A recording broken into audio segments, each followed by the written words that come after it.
Babysitting the Devil. Once there was a little girl who all she did was think. On arrival of the sun, until he was done, her thoughts saw all as one. Her guts, they would quake. Specific sound they'd make beneath every animal blow. Still, one thing she did know, such sweet relief. We all reap what we sow.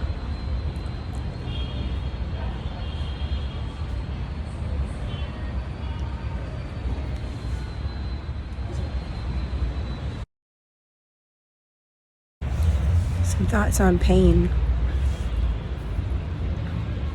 I filmed this a while ago, and what I had to say felt patronizing, you know.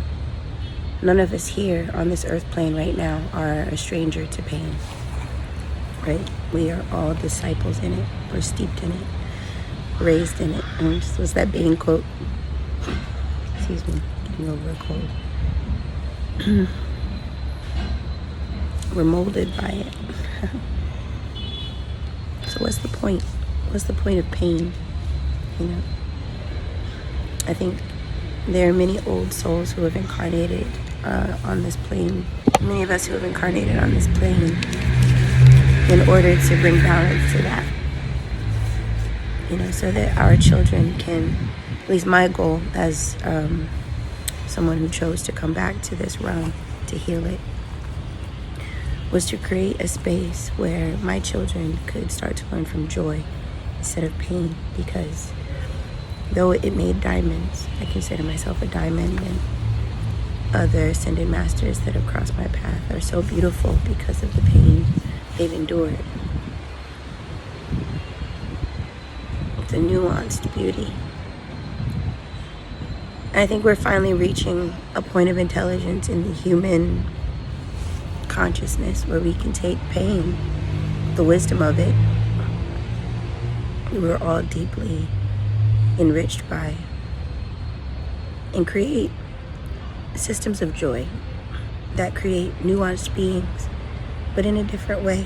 I had a strong debate with a being that thought pain would always be necessary, that darkness would always be necessary in order to create this reality. And I was arguing that, you know, the whole point of existence is to evolve.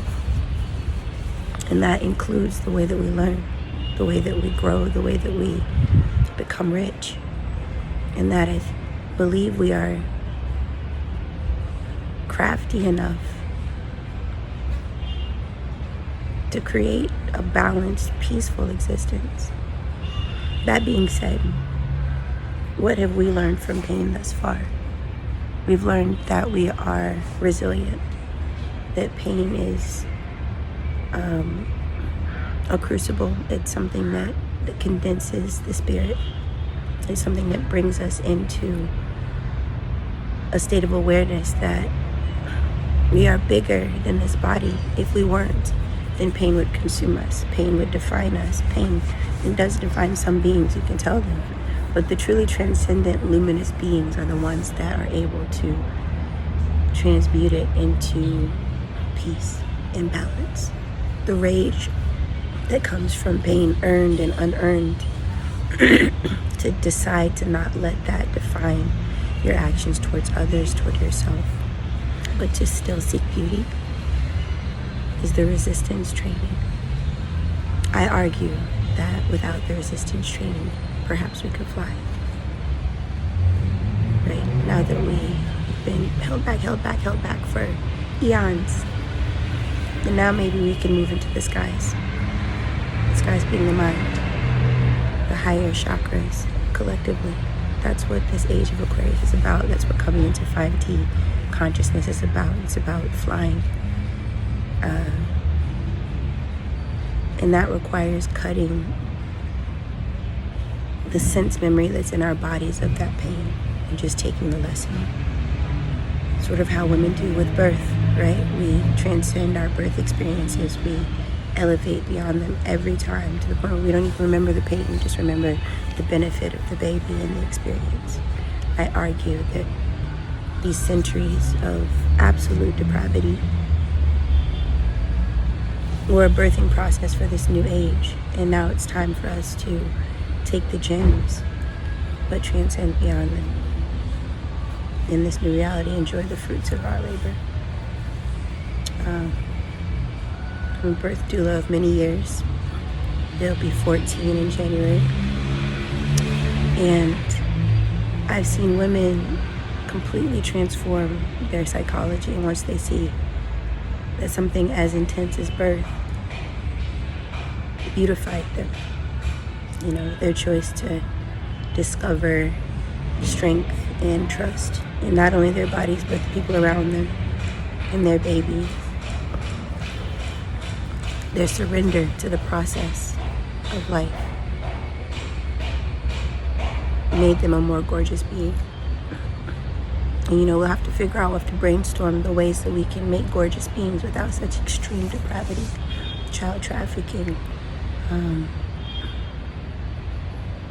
abuse, just energetic and physical abuse. I just think we can move beyond them as a species, as beings. Let me know what you think in the comments below.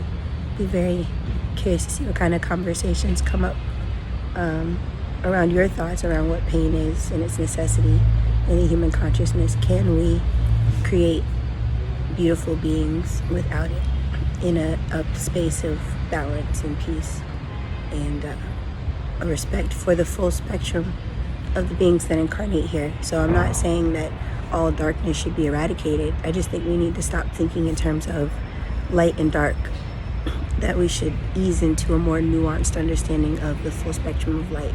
That's color, that's beyond shades of gray and tones and tints, and let's move into a full array of beings living at their optimal, and to create spaces that allow beings to live at their optimal. Let me know what you think. Talk to you soon. I'm Zuri the Dreamer. It's been good. You rest my voice a little bit. Peace.